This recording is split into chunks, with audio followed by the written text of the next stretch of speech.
Tele Brasil Notícias. Olá, está começando a sua edição semanal do Jornal Tele Brasil Notícias, através da TV Clique Brasil. E teremos o seguinte destaque nesta edição feita especialmente para você. Falaremos do governo federal que vai lançar uma linha de crédito para os motofretistas. Também estaremos falando de saúde. O Ministério da Saúde que está ampliando a vacinação contra a hepatite A. E estaremos abordando também um aspecto bastante interessante. Um dos prédios mais altos do país, uma região onde se possui prédios mais altos do país, que é Santa Catarina. E abordaremos também na questão ecológica, onde o rio se encontra com o mar e oferece a oportunidade de você surfar e também curtir toda a natureza. Tudo isso e muito mais nesta edição do Jornal Tele Brasil Notícias, através da TV Clique Brasil. Então, acompanhe. No ar.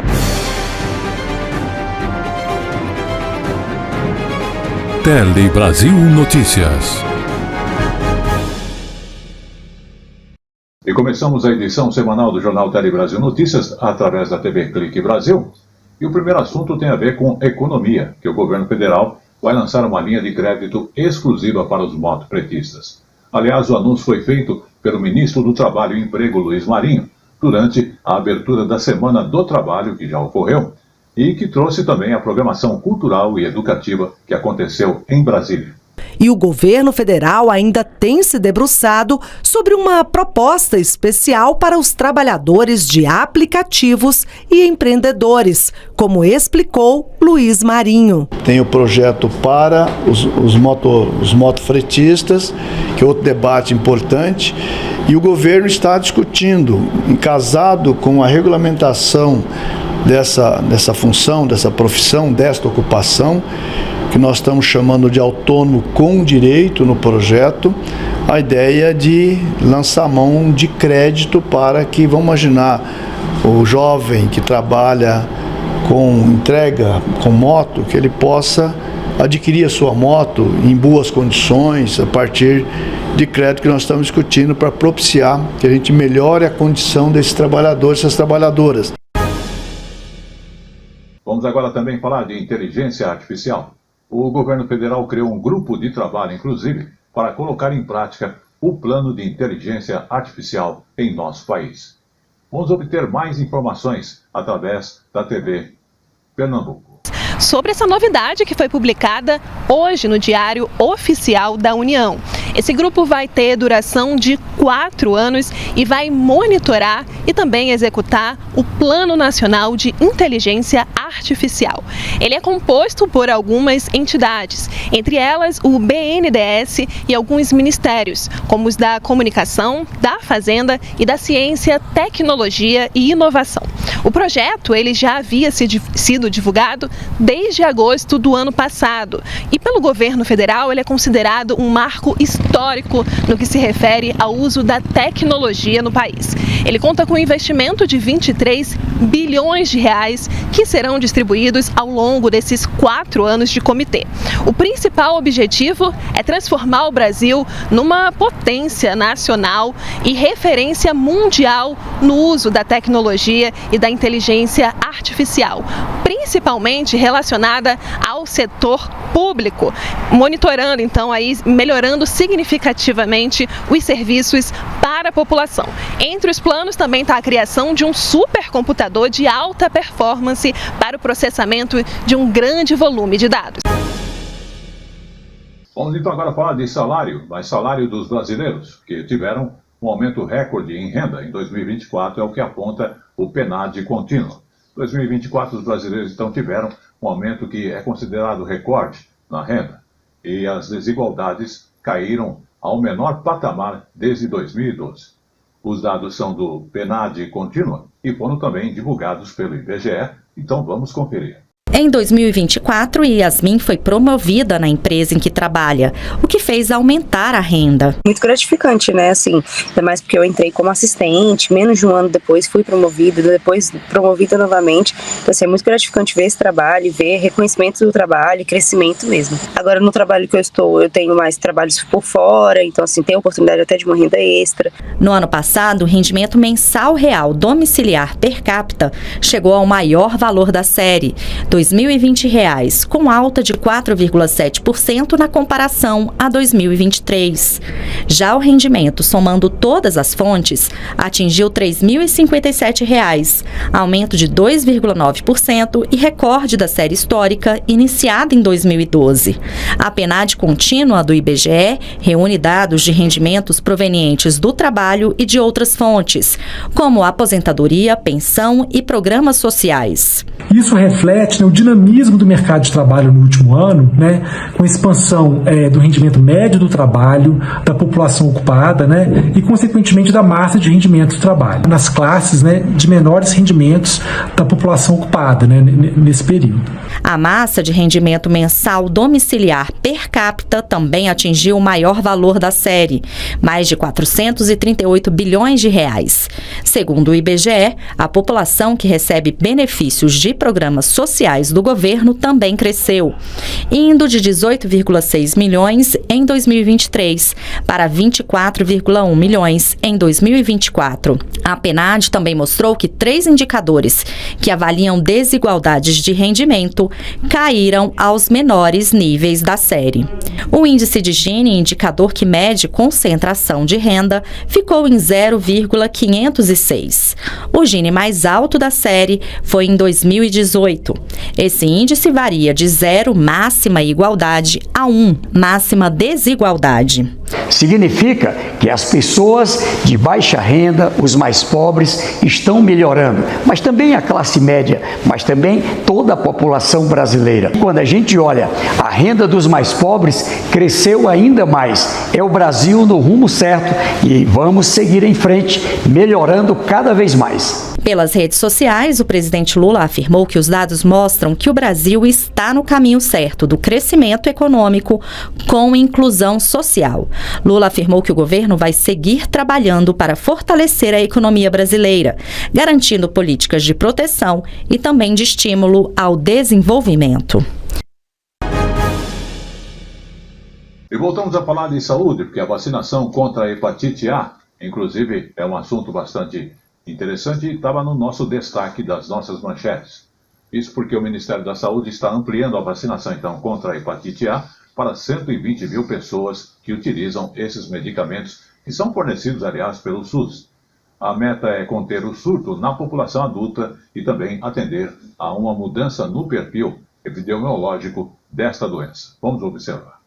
A partir de agora, as doses da vacina contra hepatite A serão indicadas também para usuários da profilaxia pré-exposição, que são os medicamentos utilizados para a prevenção de HIV.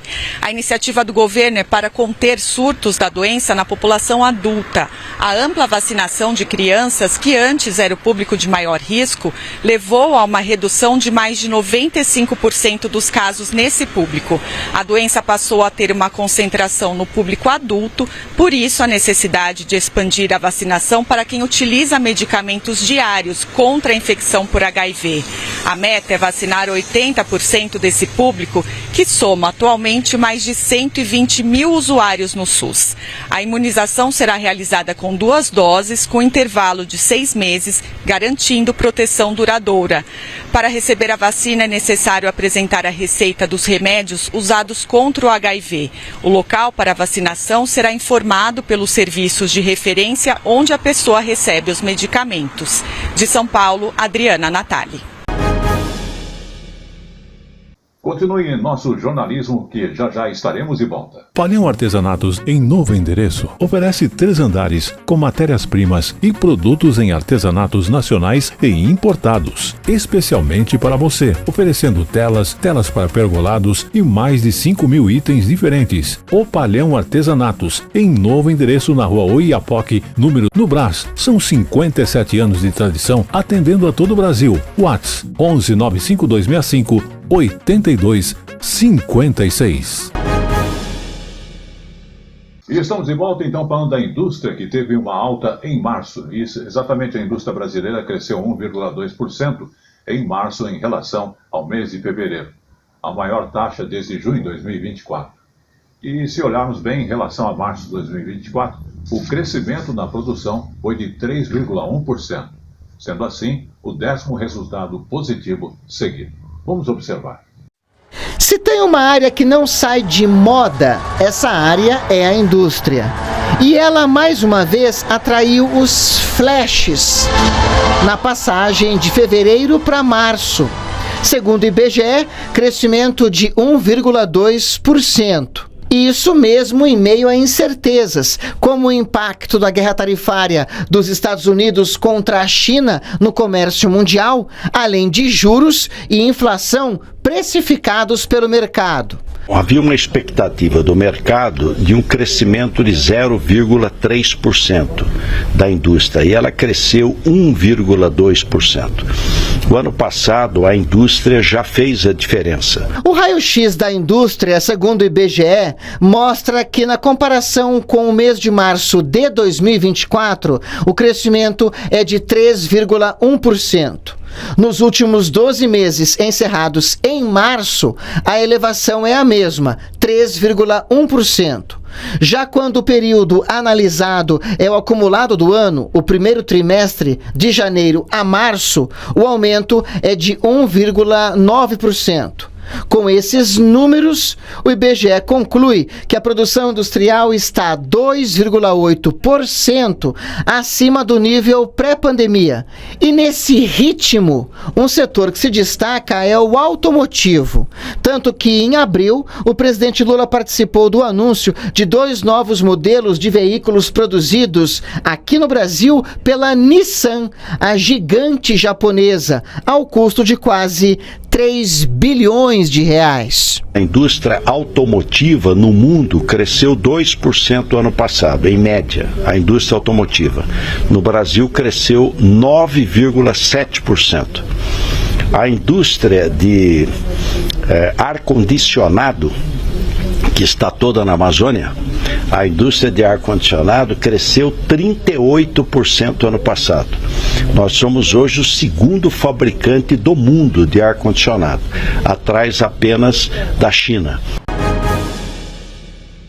Vamos agora então abordar um dado interessante que chama muito a atenção em todo o país, que desde 2020, mais de 14 milhões de crianças foram registradas no país. Mas dessas, 863 crianças não têm o nome do pai no registro de nascimento.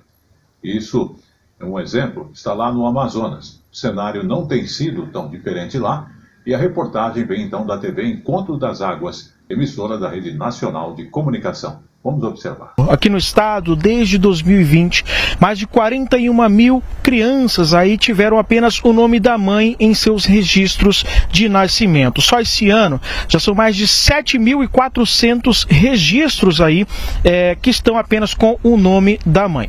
É um número alto, mas que representa aí uma queda de 20% em comparação com 2023, por exemplo. O reconhecimento da paternidade ele pode ser feito em cartório, aí sem a precisão de ação judicial quando há consenso. Quando não há esse consenso entre os pais, a mãe pode informar apenas o nome do suposto pai e esse processo então segue aí em investigação. No Amazonas, uma campanha, a campanha Eu Tenho Pai, que foi criada pela Defensoria Pública desde 2022, tem ofertado exames gratuitos de DNA para famílias em situação de vulnerabilidade social. Essa ação, ela chamou tanta atenção que serviu de base para a campanha nacional Meu Pai Tem Nome, que hoje é promovida em todo o país pelas defensorias públicas de todos os estados. Um caminho possível para garantir aí o direito básico, tanto a identidade como também a filiação. Vamos agora falar também da questão de assédio online. Discriminação, então, contra pessoas com deficiência é um crime já previsto na própria legislação brasileira.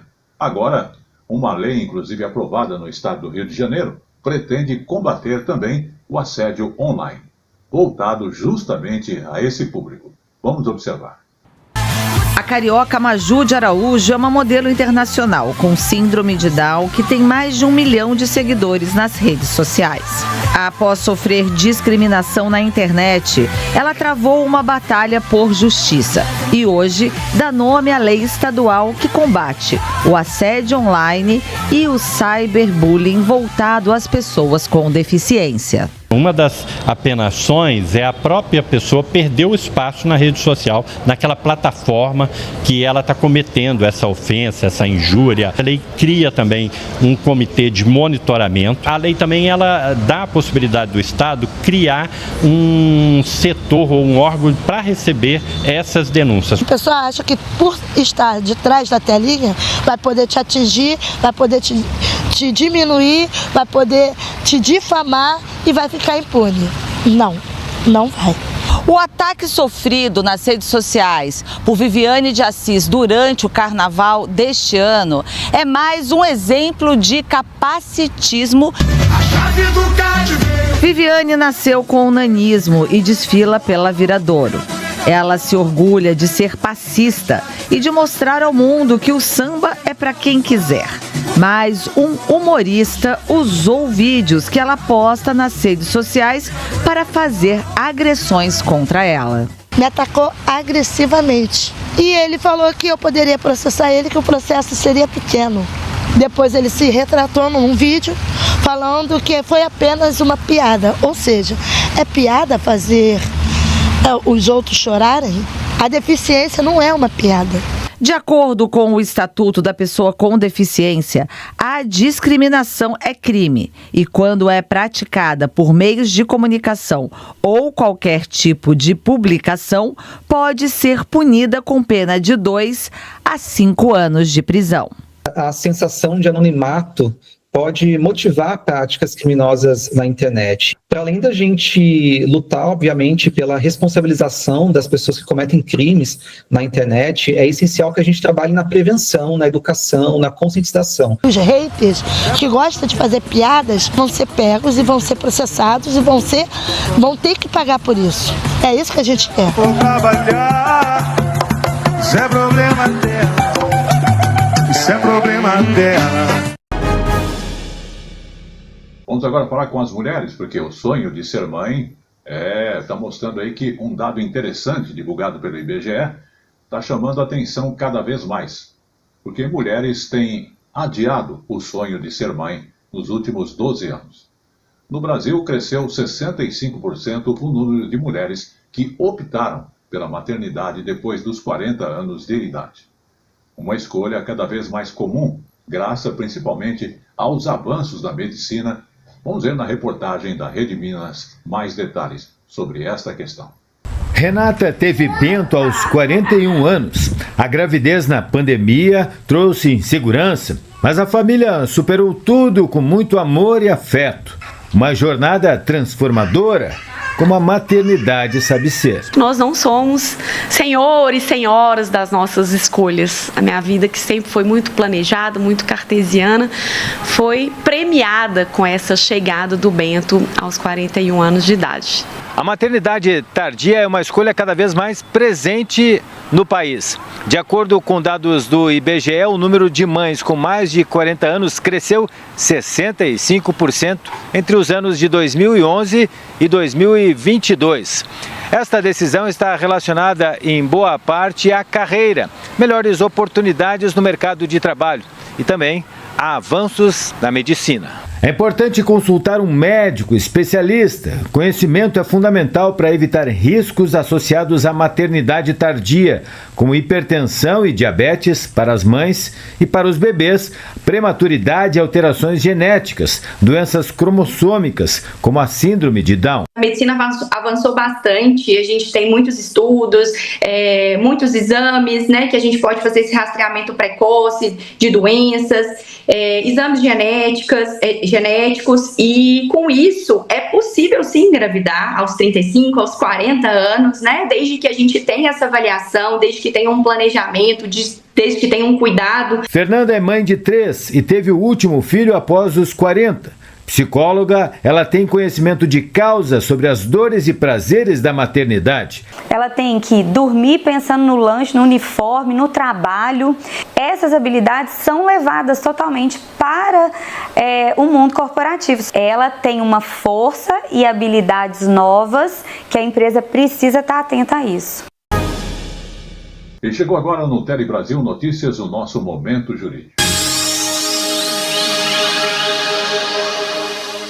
O Momento Jurídico de hoje aborda a questão que o STJ decidiu que EPI eficaz afasta a contagem de tempo da aposentadoria especial. O Superior Tribunal de Justiça define que a anotação positiva sobre o uso de equipamento de proteção individual afasta risco laboral para fins de aposentadoria especial. Sob o rito dos recursos repetitivos, cadastrado como tema 1090, a primeira sessão do STJ estabeleceu as seguintes teses. A informação no perfil profissiográfico previdenciário sobre a existência de EPI descaracteriza, em princípio, o tempo especial, ressalvadas as hipóteses excepcionais nas quais, mesmo diante da comprovada proteção, o direito à contagem especial é reconhecido. Foi estabelecido também que cabe ao autor da ação previdenciária o ônus de comprovar a ausência de adequação ao risco da atividade, a inexistência ou irregularidade do certificado de conformidade, o descumprimento das normas de manutenção, substituição e higienização, a ausência ou insuficiência de orientação e treinamento sobre o uso adequado, guarda e conservação ou qualquer outro motivo capaz de conduzir à conclusão da ineficácia do EPI. Por fim, ficou definido ainda que se a valoração da prova concluir pela presença de divergência ou de dúvida sobre a real eficácia do EPI, a conclusão deverá ser favorável ao autor. De acordo com a relatora do repetitivo, ministra Maria Tereza de Assis Moura, o Supremo Tribunal Federal já se manifestou no sentido de que a indicação de uso adequado do EPI descaracteriza o tempo especial, salvo se o segurado produzir prova de que o equipamento não era utilizado ou não era eficaz. Com a fixação das teses, podem voltar a tramitar os processos que discutem a mesma matéria e estavam suspensos na segunda instância ou no próprio STJ, e o entendimento definido pela primeira sessão deverá ser observado pelos tribunais de todo o país. E vamos então aos nossos apoiadores e já estaremos de volta com mais informações para você.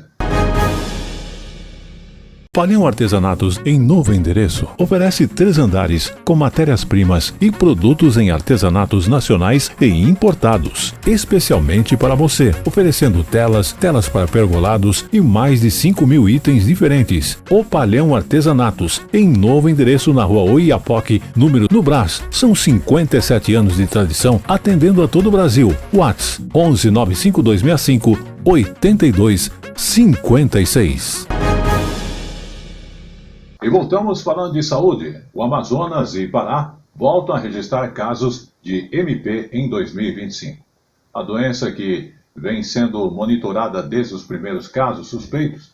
Agora a gente vai obter mais informações através da TV de Manaus, que é a TV Encontro das Águas. Vamos observar. O Amazonas já confirmou 33 casos aí da Mpox entre janeiro e abril, todos eles em Manaus, porém sem registros de morte.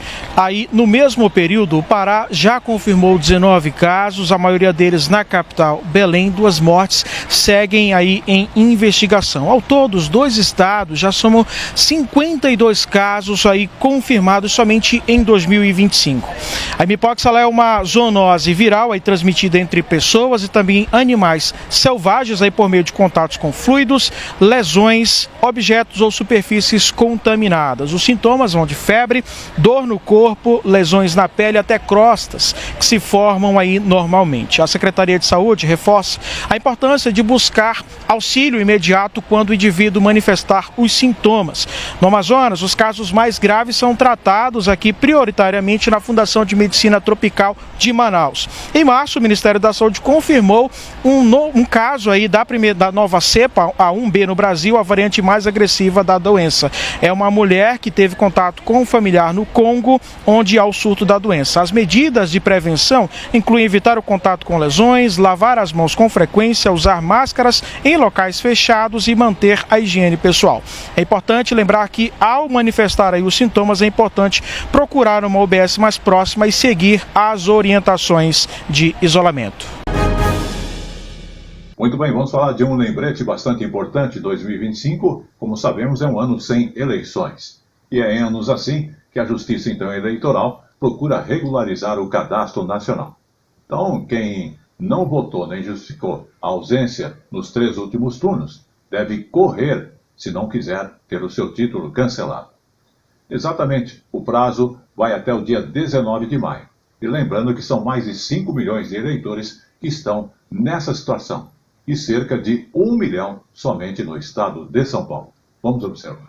Marta hoje está com o título de eleitor em dia, mas nem sempre foi assim. Morava distante do colégio que eu votava, aí eu tive que pagar multa. Precisa regularizar o título o eleitor que não votou, não justificou e não pagou a multa relativa à ausência nos 3 últimos turnos eleitorais. 5 milhões e 100 mil eleitores em todo o país precisam regularizar o título. O prazo termina no dia 19 de maio. Quem não regularizar pode ter o documento cancelado. Manter o título eleitoral em dia é obrigatório, por exemplo, para participar de concurso público, receber salário em cargo ou função pública, obter passaporte e carteira de identidade, além de ser essencial para ser candidato e votar. Porque é um dever de um cidadão, né?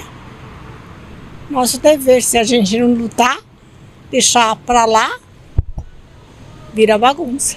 A Justiça Eleitoral orienta a acessar os sites do TSE ou do TRE para verificar a situação do título.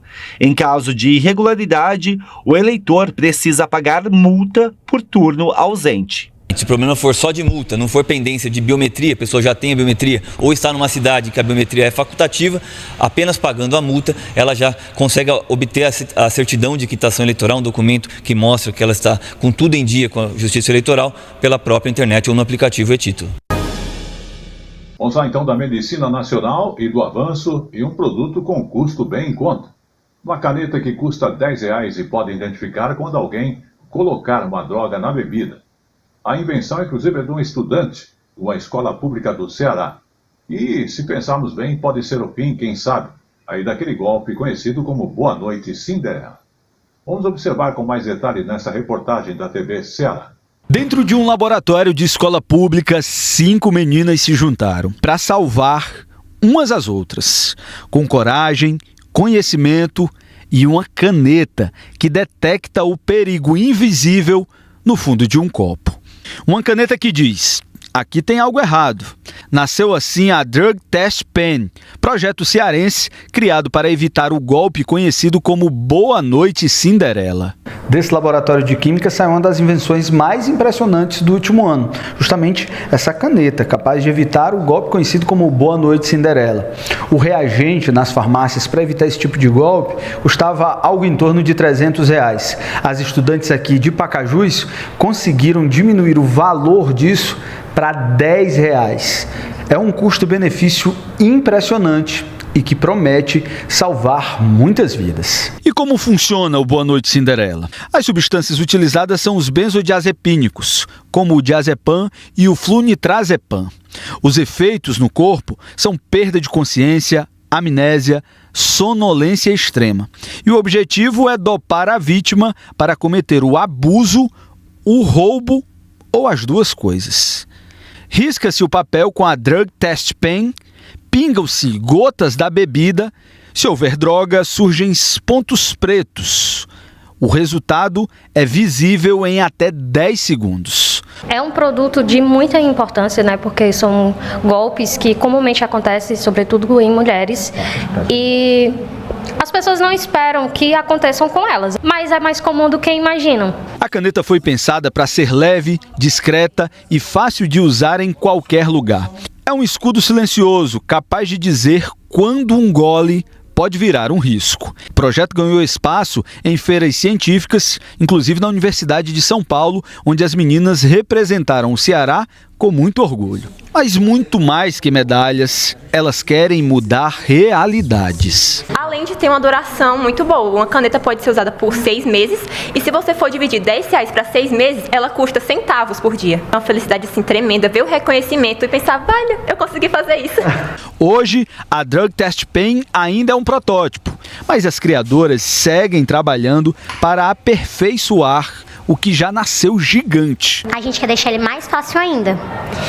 E também a questão de você estar num ambiente, uma festa, um local escuro, não dá para enxergar direito as bolinhas pretas. Então a gente quer colocar tanto em luminosidade como acender.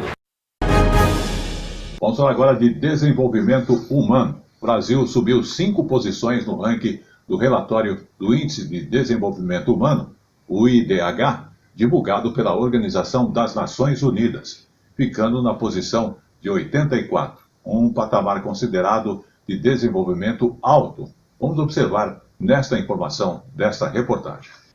Divulgado hoje pelo Programa de Desenvolvimento das Nações Unidas, esta edição do IDH reúne informações de 193 países com dados relativos a 2023, analisando indicadores de expectativa de vida, escolaridade e produto interno bruto por indivíduo. O Brasil subiu 5 posições em relação ao relatório anterior, ficando na posição 84, com um IDH de 0,786, índice considerado de desenvolvimento alto, numa escala que vai de 0 a 1 ponto. Em relação a 2022, o IDH do país cresceu 0,77%. O relatório da ONU também apresenta um ajuste do IDH, levando em consideração o aspecto da desigualdade social. Nesse caso, o IDH do Brasil vai para 0,594 ponto, o que faz com que o país fique apenas na posição 105 no mundo, caindo para a categoria de IDH médio. No caso da comparação entre gêneros, o IDH das mulheres é um pouco melhor do que o dos homens no país. As mulheres brasileiras têm indicadores melhores de expectativa de vida e de escolaridade, mas perdem no PIB per capita. Entre os países da América Latina, o Chile está na melhor posição, com IDH de 0,878 no número 45. A Islândia ultrapassou a Suíça e a Noruega e agora é o país com maior IDH no mundo, com 0,972. Já o Sudão do Sul, nação mais jovem do planeta, criada em 2011, tem o pior indicador, com 0,388. As duas dimensões do desenvolvimento humano que impulsionaram o crescimento do IDH brasileiro. Foi a recuperação total no Brasil na dimensão saúde, que havia sido atingida fortemente durante a crise da Covid-19. O país teve uma performance nessa dimensão além do esperado. E a dimensão renda também trouxe um maior fôlego para o crescimento do IDH, com o aumento da renda média per capita brasileira. Isso é captado pelo IDH de forma muito acurada. A dimensão educação, ela também contribuiu para o crescimento do IDH, mas de forma mais tímida que as outras duas dimensões. Vamos agora falar do meio ambiente. A Organização da Sociedade Civil e também especialistas do meio ambiente aprovaram 100 ações para aprimorar o combate às mudanças climáticas do país. Eles participaram da 5ª edição, inclusive, da Conferência Nacional do Meio Ambiente, que terminou recentemente. Vamos observar com mais detalhes nesta reportagem. enchentes, ondas de calor, queimadas e secas. Os eventos extremos estão cada vez mais frequentes e vão afetar todo mundo. Por isso, é importante que toda a sociedade participe do debate para enfrentar as mudanças climáticas. E esse foi justamente o objetivo da 5ª Conferência Nacional do Meio Ambiente. Durante 4 dias, 1.500 participantes de todo o país analisaram mais de 2.600 propostas para elaborar o novo Plano Nacional sobre Mudanças Climáticas, com ações planejadas até 2035. Então nós tivemos uma discussão durante toda a conferência e foi um momento bastante importante, onde a gente teve inclusão dos diversos tipos de povos que a gente tem no nosso país, né? E aí a gente colocou essas discussões, essas contribuições a partir das nossas especificidades. A nossa perspectiva é que o documento não fique só no papel, mas que ele saia realmente do papel. Porque não adianta a gente apresentar propostas, essas propostas ficam no papel e não tenham a concretização daquilo que a gente propôs aqui. Então, nós queremos que essas propostas aprovadas aqui sejam colocadas em prática. A diversidade dos participantes foi um dos pontos fortes da Conferência Nacional do Meio Ambiente. Metade de mulheres, metade de negros, além da participação das comunidades tradicionais, como indígenas e quilombolas. Eles montaram um documento final com 100 propostas para o clima, sendo 10 prioritárias. Entre essas propostas estão, por exemplo, a destinação mínima de 5% dos orçamentos da União, de estados e dos municípios contra as mudanças climáticas, como fiscalização e reflorestamento. A formação do Sistema Nacional de Brigadas Populares para combater incêndios florestais. A elaboração de um Plano Nacional de Regularização Fundiária para acelerar a demarcação de territórios indígenas e quilombolas. E o fortalecimento da agricultura familiar, reduzindo o desmatamento e o uso de agrotóxicos. Nós temos que integrar. Por exemplo, como é que eu vou conciliar o recurso do Plano Safra com combater desmatamento? Não é conciliar. Eu tenho que integrar dentro do Plano Safra, as ações já têm que ser voltadas para combater desmatamento. Por isso que a gente faz um estímulo à boa prática. Vamos abordar também, aqui em São Paulo, uma exposição que traz aí a capacidade de se manipular o som a partir do corpo e também a nossa fala e a perspectiva do português falado no Brasil e suas variedades. Vamos observar. Pelas ruas da capital paulista, a maior cidade de língua portuguesa no mundo, o idioma é falado de muitas maneiras. Tem alemão se virando em português. Bom dia. Tem brasileiro esbanjando expressões regionais e sotaque. E a gente tem mais aquelas palavras mais regionalizadas. Arriégua, macho, diabo é isso. Tem também o pembelê de Angola. Atento às diferenças entre o português falado lá e aqui. Alguma palavra é muito diferente. Tipo, aí nós falamos gajo. Aqui a gente fala cara. Estás a ver a diferença do sotaque? A língua portuguesa é o 5º idioma mais falado no mundo. São 265 milhões de falantes no Brasil e em mais 8 países. O português é a língua oficial também de Angola, Cabo Verde, Guiné-Bissau, Guiné Equatorial, Moçambique, Portugal, São Tomé e Príncipe e Timor-Leste.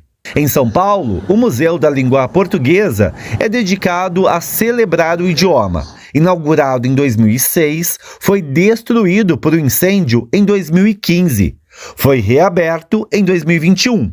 O espaço tem diversas atrações e muitos recursos audiovisuais. Esta sala da exposição temporária Fala, Falar, Falares é dedicada aos sotaques. E a ideia é adivinhar de onde é cada um deles. E pediria para comer uma comida da praia, um peixinho frito com farofa e baião. É uma exposição sobre cada brasileiro e cada sotaque diferente. Então é uma exposição muito divertida, muito interessante do ponto de vista do autorreconhecimento, mas também conta muito a história de palavras que viajaram o mundo antes de chegar aqui. Então, quem vem ao museu, eu gosto sempre de falar que quem vem ao museu se reconhece um pouquinho, porque encontra aqui também eco para o seu sotaque, para a sua história, um pouco para a sua cultura, né? E por falar em exposição, também vamos falar aí do Rio de Janeiro, que tem o Palácio Gustavo Capanema, que é o ícone da arquitetura modernista do Brasil. E, inclusive, já tem data marcada para reabrir as suas portas. A data é 20 de maio. O espaço que estava fechado, inclusive para reformas, desde 2014. Vamos acompanhar esta visita guiada através desta reportagem. Um prédio de arquitetura singular, artes gráficas integradas com a construção. O Palácio Gustavo Capanema, no centro do Rio, foi construído entre 1937 e 1945 por Getúlio Vargas. Tombado pelo IPHAN desde 1948, o local primeiro serviu como sede do Ministério da Educação. O nome é uma homenagem ao ministro Gustavo Capanema, intelectual ligado a diversas artes de vanguarda. O prédio, que vai ser entregue oficialmente no dia 20 de maio, vai ter uma dupla vocação. Será sede de órgãos como o IPHAN e a Funarte, ao mesmo tempo em que terá espaços abertos à visitação. A gente quer um palácio popular, a gente não quer um palácio restrito apenas ao uso administrativo ou outras funções que não sejam de interesse público. Então aqui, certamente, nos próximos anos nós teremos essa conexão profunda e necessária da sociedade com o seu patrimônio cultural. Reaberto, o Palácio Capanema é devolvido à população com uma vocação cultural. Por aqui podem ser observadas diversas obras de arte, como, por exemplo, este afresco, que reúne telas de Cândido Portinari pensadas individualmente. A obra se chama Ciclos Econômicos. Na sala de conferências Gilberto Freire estão dois entre os afrescos mais importantes, pintados por Cândido Portinari, Primeira Aula do Brasil e Aula de Canto. Portinari também assina outras obras que compõem o palácio, inclusive a arte dos azulejos, que reveste a parte externa, uma vista deslumbrante, diversas esculturas e o jardim projetado por Burle Marx. A cobertura terá um café, o 8º andar será a sede do IPHAN, o 4º andar, a Biblioteca Euclides da Cunha, com gestão da Biblioteca Nacional e um acervo de mais de 1000 peças. Fechado há mais de 10 anos, o espaço agora pode sediar reuniões do Encontro dos BRICS, com diversos países emergentes. A entrega do Capanema pontua a volta do Ministério da Cultura, os 40 anos do Ministério.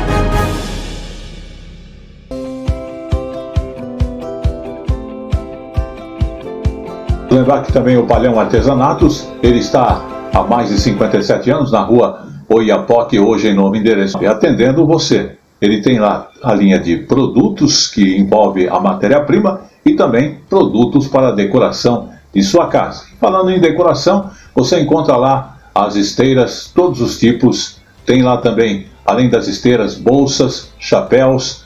Você vai encontrar cestas de bime, bambu, cesta em palha, uma linha completa. E olha, todos os tipos de cash pool. Você que busca cash pool, na palha da taboa, milho, na palha também da carnaúba e todos os tipos de esteiras. Em carnaúba, sisal, taboa, de junco, seda do buriti e também aquele trançado branco. Tapetes, caixas para presentes, está chegando aí a época de festa, Natal, ele tem lá para você.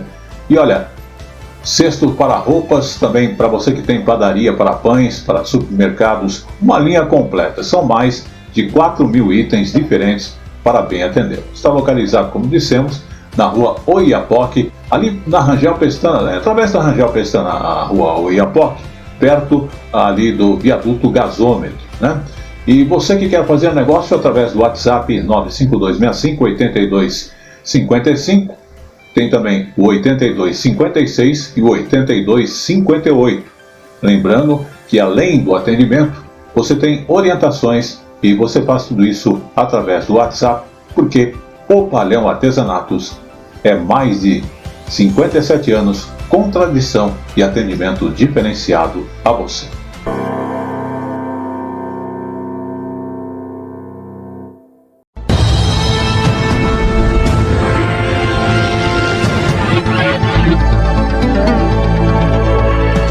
E começamos o Telebrasil Esporte no ar, banda musculação, que ajuda a prevenir doenças em idosos. Exatamente. Um estudo mostrou que o esporte pode ser o caminho para combater-se um dos maiores males da terceira idade. A demência. Vamos observar. 99 anos é tempo suficiente para viver muita coisa boa. Um cafezinho da manhã com a Doralina e ela vai te contar um pouco mais sobre isso. Antigamente eu saía no carnaval, saía nas escolas de samba, mas hoje em dia não dá porque eu não vou sozinha, minha filha fica dizendo que eu vou cair, que não sei o quê, então eu prefiro ficar mais dentro de casa. Conforme a idade vai avançando, isso que a dona Dora descreveu se torna uma questão recorrente. O idoso quer se manter independente, mas nem sempre corpo e cabeça são fiéis às vontades deles. Alguns desses sinais podem estar relacionados à demência. A dificuldade de memorizar informações, a confusão no tempo e no espaço, as palavras e nomes que fogem, o caminhar irregular, entre outras coisas. O tratamento à base de remédios pode custar muitos R$1.000, mas a solução pode ser bem mais simples e em conta do que isso. Recentemente foi divulgado um estudo feito por pesquisadores da Faculdade de Ciências Médicas da Unicamp, que avaliou 44 pessoas idosas com um comprometimento cognitivo levemente acima do normal. Metade praticou musculação 2 vezes por semana durante 6 meses. A outra metade não. E ao final, a gente observou que o grupo que fez a musculação melhorou em memória, melhorou a força muscular, a capacidade funcional em atividades do dia a dia, e também teve regiões do cérebro protegidas contra a atrofia. Então, o que acontece, né? O cérebro vai perdendo volume. E esse grupo que fez o exercício, a gente observou que isso parou de acontecer, o que é muito interessante, né? Em outras palavras, o exercício, além de tratar o corpo, trouxe esperança no combate a alguns dos reflexos mais limitantes do envelhecimento. O diagnóstico de demência não é algo que se possa aplicar à distância, mas encontramos pessoas que dão depoimentos que vão ao encontro do que o estudo mostra. A Ângela e o Alexandre são um casal, ela com 74 e ele com 84 anos. Foi ela que percebeu que o marido estava com problemas de equilíbrio ao caminhar. A atividade física cuidou disso. Eu andava aos zigue-zagues. Fiz alguns os exercícios que devia fazer com ele. Já os zigue-zagues já não eram o mesmo, eram bem mais curtos, com tendência a se corrigir por si próprio. Aí eu fiquei entusiasmado. Com a prática, com o tempo, você sente a memória, sabe? A capacidade de raciocínio, tudo fica mais claro, sabe? São tantos os ganhos que eu acho que eu sou assim, meio que a velhinha da musculação, da atividade física. O seu Luiz teve uma isquemia há 1 ano e depois começou a ter dificuldades na fala e na escrita. Nesse momento, o aulão que ele faz no quintal de casa, com familiares e pessoas próximas, incluindo a esposa, que também se chama Ângela, caiu super bem. Eu acho que o susto da isquemia fez que ele é preguiçoso para exercício. Aí já fez ele repensar isso e foi muito comentado pelos médicos isso, que ele deveria fazer atividade física. Um ajuda o outro, com certeza. Ou um ri do outro e vai motivando, passa a ser uma brincadeira, vamos assim dizer, agradável e salutar, né? Os dois são pais do Luiz Felipe, personal que trabalha não apenas com eles, mas também com o casal que nós conhecemos antes e com a dona Dora. Pensar em como trabalhar e se adiantar a qualquer mínimo sinal de possível demência se tornou um foco para ele. Seja coordenação olho-mão, seja cognição de trabalhos de memória, trabalhos de equilíbrio, trabalhos anti-queda, que é muito importante. Tudo isso são coisas que beneficiam esse público. Achar um ambiente e uma companhia adequados é meio caminho andado para esse público. Quando está em grupo, que tem pessoas como ele, ou como tem uma orientação mais especializada, a tendência é ter uma resposta muito melhor. No caso da dona Dora, o trabalho é bem especializado mesmo, dentro de casa, com espaço para uma brincadeirinha aqui, um papo ali. Ela esticando o elástico, botando nas pernas, botando nos braços, botando peso na mão, vai para lá, vem para cá. Só o peso que o peso que é pesado. O estudo sobre o impacto da musculação na população mais suscetível à demência ofereceu um caminho, Agora o esforço vai ser direcionado para encontrar as possíveis explicações e entender como isso pode ser aplicado para mais e mais pessoas. Uma informação ainda mais precisa pode mudar a vida de muita gente. Então, por exemplo, a erisina, ela é estimulada a partir da contração muscular, né, que acontece muito no treinamento de resistido, né, na musculação.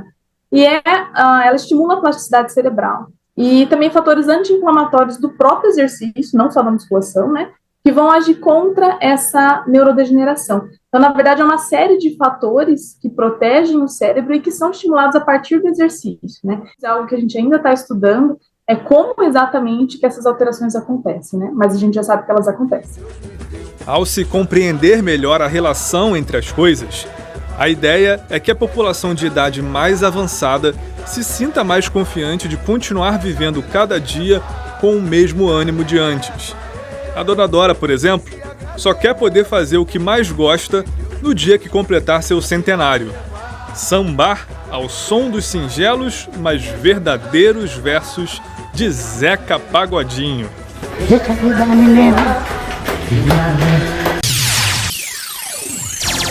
Tele Brasil no Esporte. E com essa última informação, o Tele Brasil Esporte no ar vai ficando por aqui, agradecendo a sua audiência. Até lá!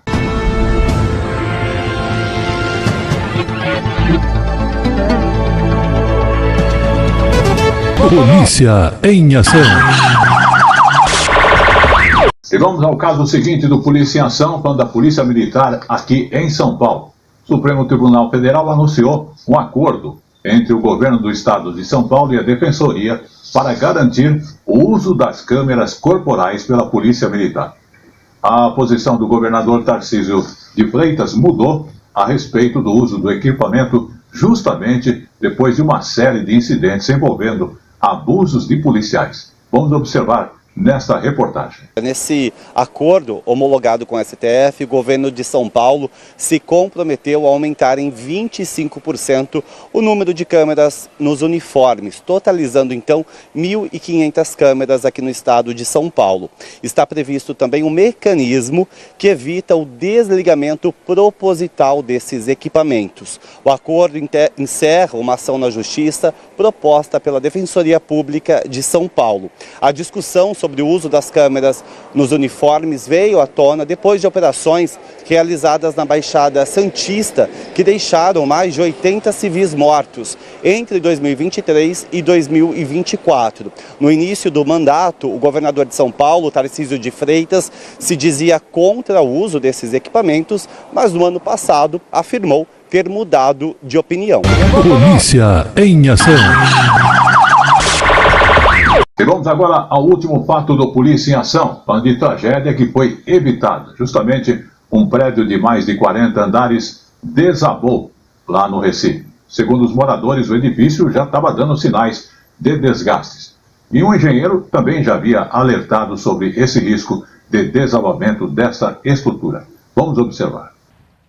De cima, é possível ter a noção exata do que restou do prédio Caixão, localizado no bairro de Piedade, em Jaboatão dos Guararapes, na região metropolitana do Recife. O prédio, que tinha mais de 40 anos, estava com os 16 apartamentos ocupados, mas os moradores conseguiram se mudar da noite do domingo para segunda-feira e ao longo do dia da segunda-feira.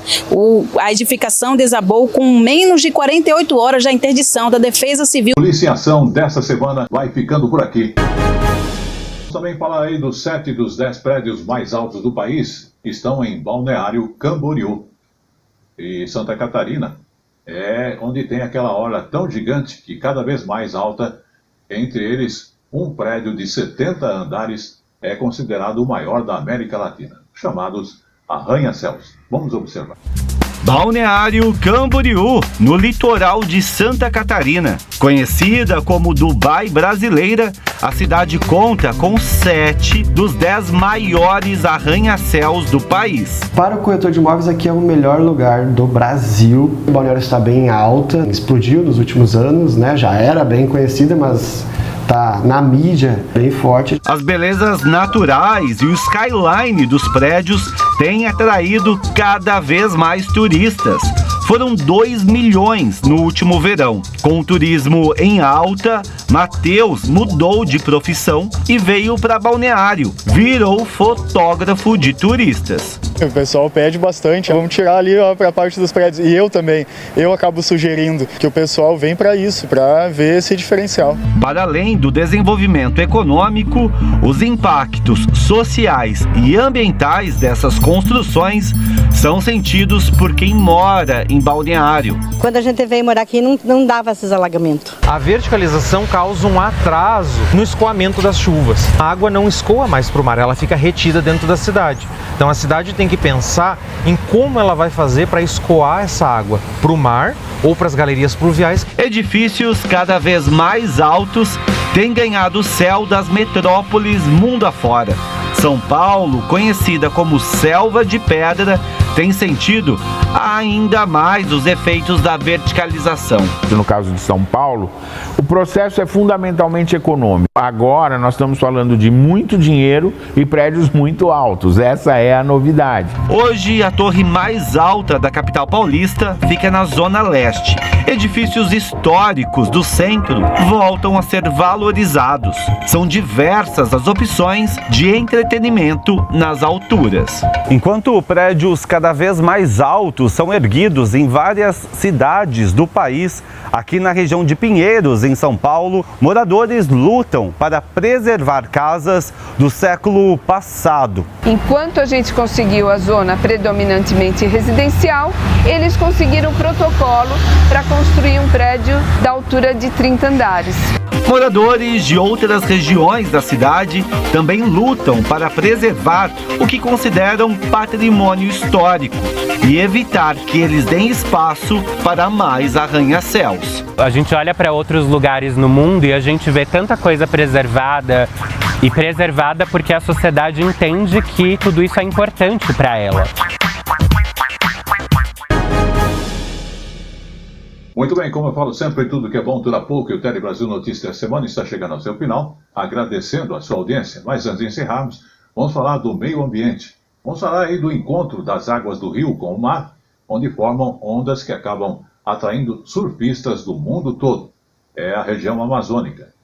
E o surf é conhecido como surf na Pororoca.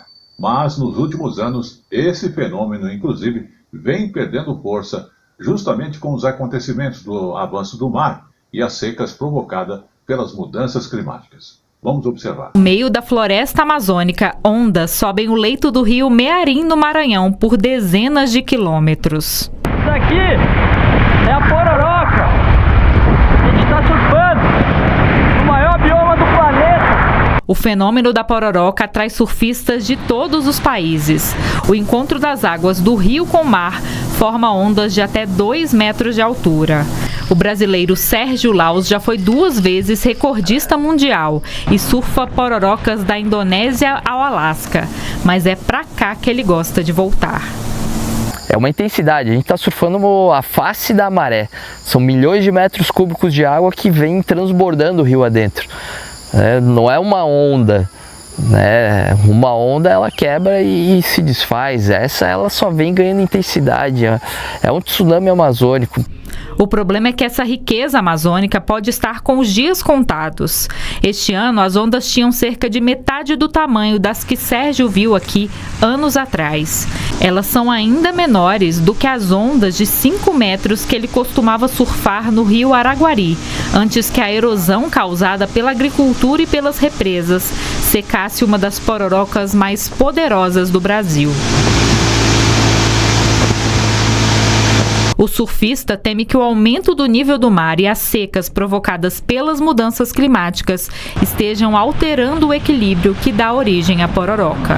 Essas mudanças climáticas sim interferem, a gente precisa ter olhos para isso e espero que agora a gente tenha esse momento aí especial na Amazônia, lá em Belém, e que a COP30 traga novas esperanças, né, para o Brasil e para o mundo.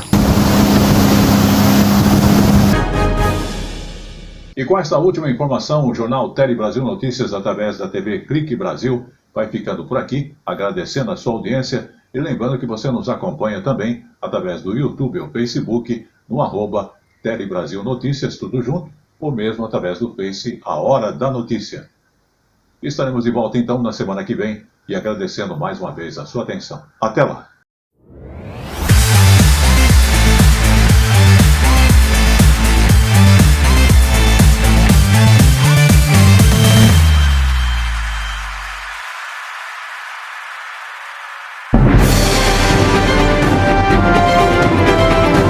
Tele Brasil Notícias.